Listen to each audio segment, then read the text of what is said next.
Hey guys, welcome back to Ambition. Hello, everyone. back with some spice. Yeah, it's just us today as well, no guests. Exactly. This is episode 22. So this one is just a quick chat about how far we've come. I want to share some stats with you guys. So apparently, we are in the top 1% of the world's podcast because you only need to publish 21 to get into the big leagues. And so we just really want to celebrate that and talk about the mindset and the learnings that has brought us this far. Yeah, well, I think for me, I remember when we started this and you told me this fact at the very start, and we were like, well, we've got to get there. But it seemed like a huge mountain to climb, didn't it? That would we get this far? But actually, it hasn't. It's been way less difficult than I thought it was going to be. I think so as well. And I wonder why that is. Why do you think it's? I suppose when you're looking at starting something, it always seems a bit overwhelming. But once you get into it, then you realize that you probably you thought about it too much at the beginning. Yeah, I think so. Yeah. Yeah, definitely. Especially, a couple of people that I know that I've reached out to and suggested they come on. They're like, oh, come on a podcast. Like, I don't know whether I can do that. And I'm like, actually, it's just talking. Which is one of my favorite things. Which I think of all the things that used to be written on my school reports, talking was definitely up there as something I excelled at. Never would have thought that, Alex. It wasn't phrased as a good thing back then, though, but it's serving me well now. Well, you know what? It's funny you say that. That's your competitive advantage because we all have something, right? We all have something that perhaps we can do well than other people. And maybe when we're young, we'll get criticized for it. But as time goes on, actually, it plays well to your strength. So, yeah, there you go. Yeah, for sure. I think, I like to pride myself in being able to talk to pretty much anybody. I can find something to talk to them about. And yeah, I would now say that's one of my key skills. I love that. So yeah, I mean, I suppose we want to obviously do this episode as well as a way to encourage anyone who wants to start anything, because that at one point we were at number 1 and now we're at number 21. So the question for you, any mothers out there with an ambition, with a burning desire is, what do you need to get started on that you're waiting for the perfect time to do? And if not now, then when? Oh, I love it. Yeah, one of my I had a quote I want to share, and it's by Brendan Burchard, and it says, "Perfectionism is procrastination masquerading as quality control." And I think we overthink things. Before we start anything, we want it to be perfect, want to strategize, want to have a plan, want to have something perfect before we actually do something. And a lot of times we're using that as just an excuse. And I think the key is balancing that plan, that strategy with actually taking action. Because unless you put it out there, then it's not a thing, right? Yeah. So you've got to make sure that you're not perfecting the idea in your head before making it real in the world.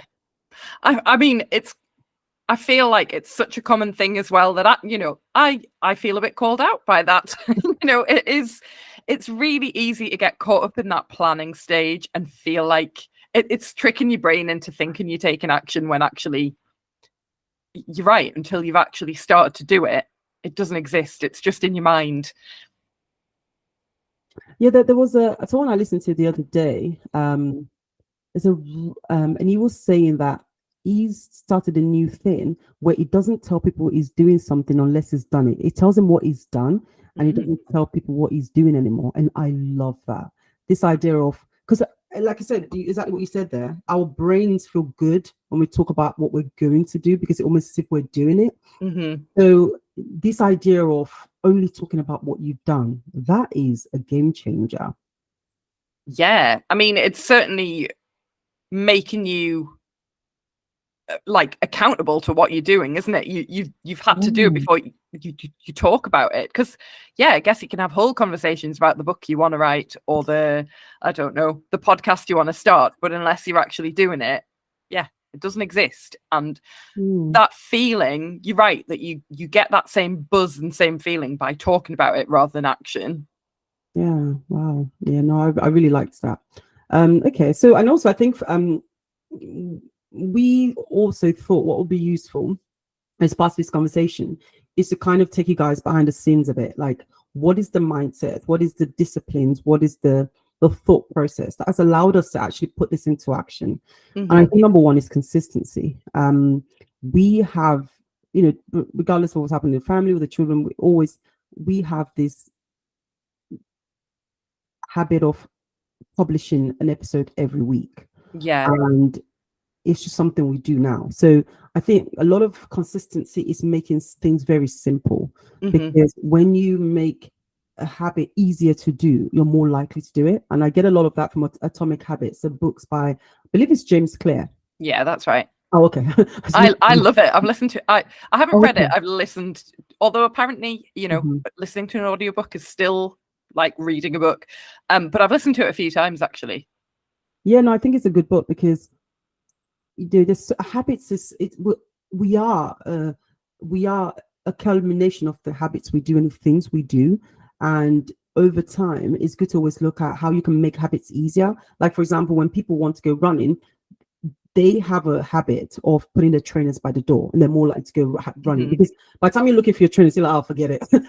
Can't run today. And a lot of people do that. Another thing, I remember Alex Hormozy is this entrepreneur, well-known guy in that sort of personal development space, and he was talking about how he hates so he doesn't like the feeling of sun lotion. He doesn't like the feeling of sun lotion on his hands. Actually, no, scrap that. He was saying how he needs to obviously put on sun lotion, right? And it's something he always forgets to do because he doesn't like lotion on his hands, but he knows he needs to do it, obviously, to keep his skin, good and looking good over the years. So what he started doing was putting his sun lotion next to his computer every single day. And what that meant was it just made it easier for him to do it every day. And I think that's how simple we need to break down the things that are important to us.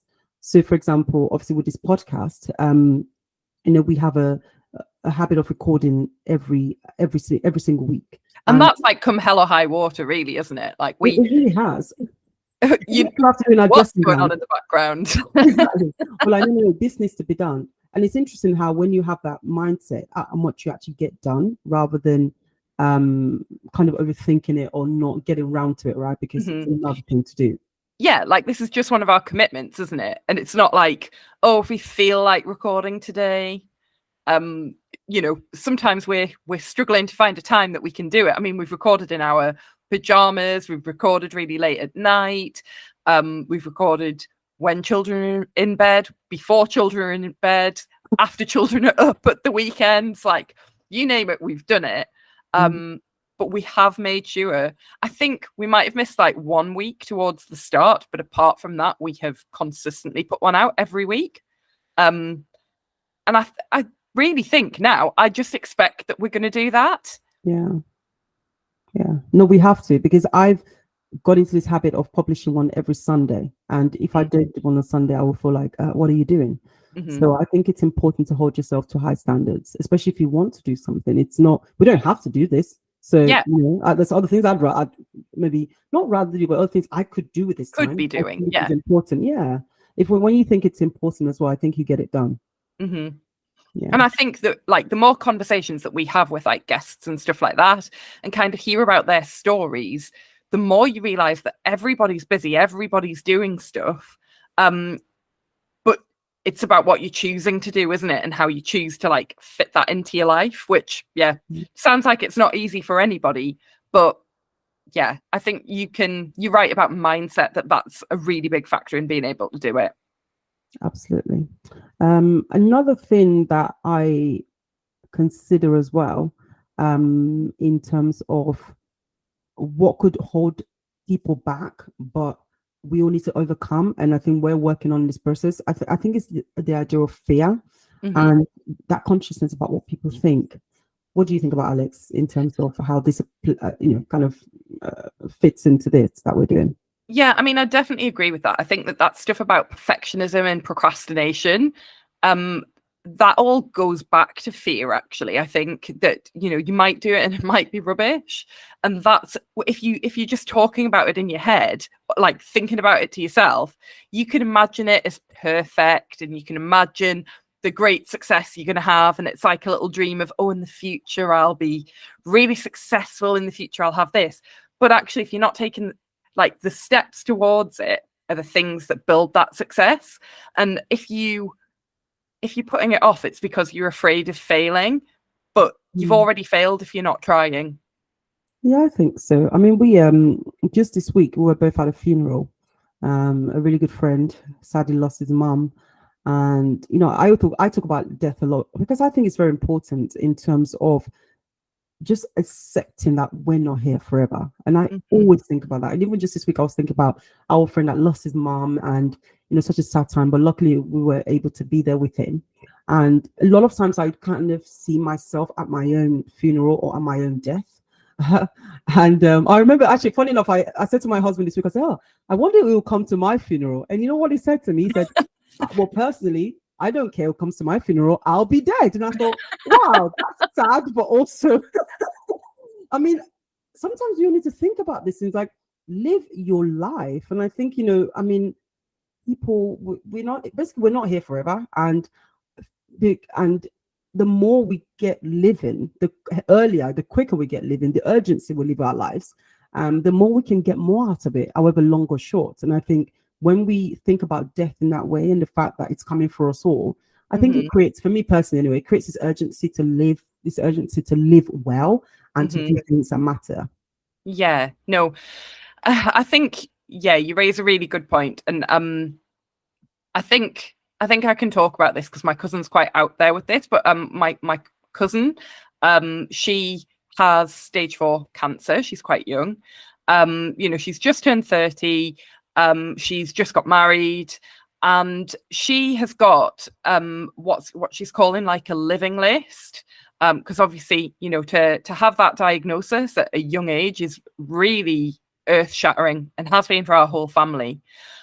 She talks about it on TikTok. Her name's Claire Sacco, if anyone wants to find her. But Sacco, Sacco, oh yeah, forget that it's an unusual name. It's SACCO. Okay. She's amazing. She's like the most inspirational person ever. So she's developed this living list to like squeeze every, you know, she is having treatment, and she is really positive and wants to get as much out of the life that she has as possible. And the living list that she's developed is super cool. And she is getting on with it as well. Like, she really is. So her and her husband Alex are currently in Alaska. They're doing so much traveling. She's going to be on a program with Bill Bailey where she's having her portrait painted, you know, the comedian Bill Bailey. So she's going to be on there. She plans to be on like a quiz show as part of her living list. She's done a skydive. She had a lesson on completing a Rubik's Cube from somebody from Rubik's, like some sort of like Rubik's Cube master. I love it. I'm trying to think what else. She's got like a whole list of stuff that she wants to do. And her attitude to life, you know, I think it would be so easy to be flawed by that diagnosis. But she is really, really taking life and grabbing it and just doing everything that she's ever fancied doing. Like, the amount that she's traveling is incredible. Like, whenever I speak to her, and she's actually setting up her own charity at the moment, which is aimed at young people who have cancer, because there's a bit of a gap between like the Teenage Cancer Trust and then like Marie Curie, which is generally aimed at like older people. But there's a bit of a gap in the middle for like people who are living with cancer, who are you know, late 20s, early 30s, and like what that means for their lives. So she's setting up a charity. She's just an inspiration, really. But what really, really gets me is her like lust for life, and her attitude of every second counts. You know, she's not letting anything pass her by. And you could take that diagnosis and just be really upset and not focus on what you want to do, but she's doing the opposite of that. She's like the most positive person ever. But it's interesting, isn't it, how that diagnosis are giving her this urgency. Mm-hmm. It's always interesting how we wait, I don't know, until there's something that, you know, limits us from living. That's when we actually start living. That's crazy. Mm-hmm. Yeah. But that's also very inspiring that she's chosen that path. Mm-hmm. Yeah, absolutely. Yeah. So I think trying to not let fear hold you back is such a big thing. And I think it's a difficult thing as well, because it's very easy to get sort of sidetracked by that fear, isn't it?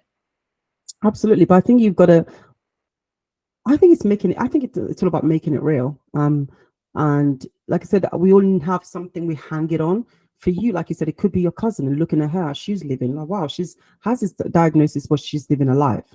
You know, am I living my life? For me, it's my mom died when I was 9. Like, literally, I'm the age my mom was now when she died, and I'm here alive, and I've got these 2 young children. So it's always at the back of my head in a positive way, like, oh my God, like, life's short. Like, it's very real for me. And because of that, I am one of those people, I tend to say yes to things I want to do. Like, every single day I'm living my dreams. I'm not wasting time. Like, and I think, again, for me, it's put a lot of things into perspective about what people think. Like, I would think what anyone thinks about me is none of my business. I think Michelle Minikin said that last week, our guest. That was one of her advice to her younger self was, who cares what people think? Like, don't care what people think. They're not even thinking about you. So I think that's quite a big fear we have in society. Yeah. Yeah, I think it was Eleanor Roosevelt that I was like looking at quotes the other day, and she was like, anybody who's worried about what people think of them should be reassured by how seldom, like, they'd be reassured if they knew how seldom other people were thinking of them. It's like, actually, yeah. What's wrong, people? It's like a bit of a backhanded compliment, that one, isn't it? Oh, like, God. but it's true. We really do worry. Oh my God, that person looked at me in a funny way. Oh my God, they don't like me. Yeah, I think it's very important to really, like, sit with that and think, yeah, what would you do if people didn't care about you in that way anyway? Like, watching you. Yeah. I mean, I have to say that I don't, like, I've talked about this before. Like, I do not suffer from, like, thinking like, oh, they looked at me in a funny way, or like, I don't think about it really that much. What I also liked about Michelle, when we were talking with her the other week, she was talking about her ADHD, and she said, like, oh, she just thought she was weird. Like, I thought that. And I guess as a teenager, like, not about her, I thought that potentially I was just a bit weird. As a teenager, I definitely sort of was a bit more worried about being different. Whereas now, I think, like, it's fine to be a bit weird. Like, it's totally fine. And like, all of this consideration of like what people are thinking about you, I don't stop and think about it a lot. But I think if you do, that is going to be one of the things that hold you back. I mean, we know, don't we, that having like started this, that like probably some of our friends are like, why have they got podcast? Yeah. Why have they got a podcast? What do these do? All that needs to be said. No, but I think it's yeah, you're right. I think it's weird out. It's the things that this is your competitive advantage. It's that weirdness, that uniqueness, that, you know, kind of like uniqueness of mind. It can also be hard because you can be around people and you think, I want to start a podcast. They're like, why? So yeah. And also that's why I think it's important to find your tribe, or to find people that find your people. Like, there are people in the world that they just want to get on with it, just want to go to work, come back, they don't care. They're just like, life is great, and I'm happy for them. But sometimes I have these thoughts about life. I have these dreams I want to achieve. I want to start a podcast. I want to inspire women, and, you know, to chase their ambitions. And that's something that is very important to me. I think because it's important, I think it has to be done. So yeah, I think it's important to accept your uniqueness of mind and allow it to kind of take you down that journey of who you can be. Yeah, especially when you're a mom, when, you know, you are, you know, you do have real limitations on your time and energy. You really do. And I think that with that, what you said there about like saying yes to the things that you find really important. Again, it's like the flip side of that is, and saying no, like, because you're embracing yourself, saying no to the things that don't really matter to you. Don't just say yes to please others. Embrace your weird, embrace the things that appeal to you, and push back on the stuff that you're not bothered about. You haven't got time to do everything, so make every second count, spend it on the stuff that you want to do. Yeah, this is it. So it's, life is short, time is of the essence. Make it count. And lastly, I think what this podcast represents is important to us. I think the more guests we have, the more people we speak to, we realize that there's a lot of people who are behind the curtains thinking about how they're going to balance ambition with motherhood. And the more we have those conversations, the more I'm inspired and fired up to keep doing this. Yeah, me too. I think it's been really eye-opening talking to people and like hearing their different stories. And I think the final thing for me is like, start whatever you're thinking about doing. Start it messy, start it today. It doesn't have to be perfect. And if you'd started a year ago, where would you be now? And that's what you need to think about to kind of drive yourself forward. Yeah, absolutely. Well, guys, it's been an absolute pleasure. We are looking forward to getting to if we're at 1% now, we're going to get to like the top 0.5%. We do 20. When we publish this, actually, 22. Woo! Yeah, absolute pleasure, guys. Just please follow your dreams. It's not always easy, but it's definitely worth it. I'm going to be following my dreams tomorrow, Tiffany. What are you doing tomorrow? You're doing it with me. We're going to be dancing in the daytime. Dancing, guys. So yeah, live your life, dance more, just enjoy the journey. Take care, everyone. See you on the next one. Thanks, guys. Bye. Bye. Bye-bye.